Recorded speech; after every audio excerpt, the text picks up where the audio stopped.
Alright guys, welcome back to the channel, and in today's video we have this motor stripped down to absolutely nothing in the block. So we're gonna be showing you the crank, the hold downs for the crank, the caps for the main caps. We're gonna be showing you the heads, the pistons, the rods, all that stuff, and pretty much why we're taking apart this motor and pretty much refreshing it, not rebuilding it per se. So let's get into today's video. Alright, so first of all, I'll give you guys the good look of the empty block.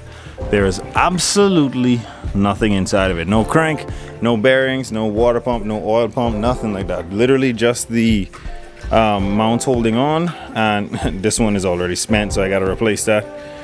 Nothing in the back of the motor, the rear main seal, the rear plate, everything has been removed. I am going to probably take this outside the next video and clean it completely with some purple blaster, scrub it down and get it ready to paint, because I am going to paint it a different color.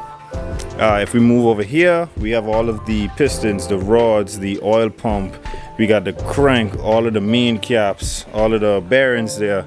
And when I inspected the crank, it's really good. There's not like virtually any scarring on it, and the heads are pretty much the same way. I don't have much issues with the head. I found one more broken valve spring. I'm going to be changing all of the springs before we put these heads back on and leak testing them. Also, we're going to be replacing the main cap bearings. We're going to be replacing all the connecting rod bearings, and also the big issue is compression. So we're going to be changing all of the piston rings and making sure they're set to the specific ring gap that is for naturally aspirated 4.6 liter dual overhead cam motors. Also, just to give you guys a sneak peek, I'm going to do a full video on what all this stuff is, but I'll give you a sneak peek into this. We got new head bolts, we got new main bearings. No, these are the main bearings. We got new connecting rod bearings, some silicone. This is a very good part that I'm excited to have finally. This is a ring compressor specifically for 4.6 liter motors. This is my piston ring grinder. We're gonna need those.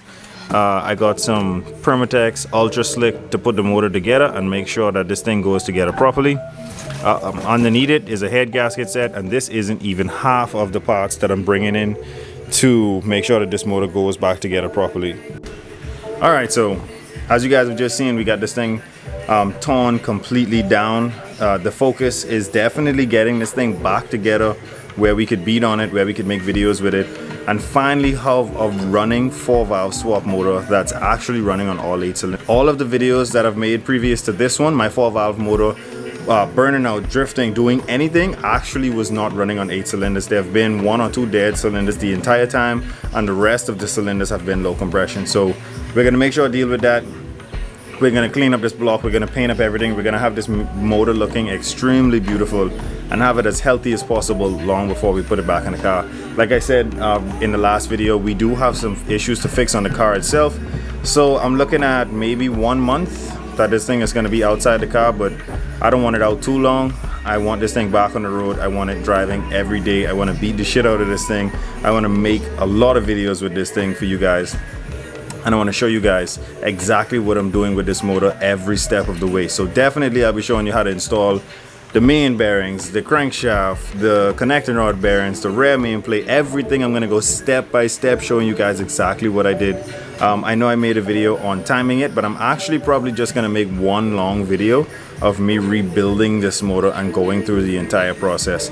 And probably from there, I'll probably cut it up into small videos for people that are just looking to install heads or crankshaft or something like that. You know, make it easy for everyone to skip through, but also make it where you could watch it from start to finish.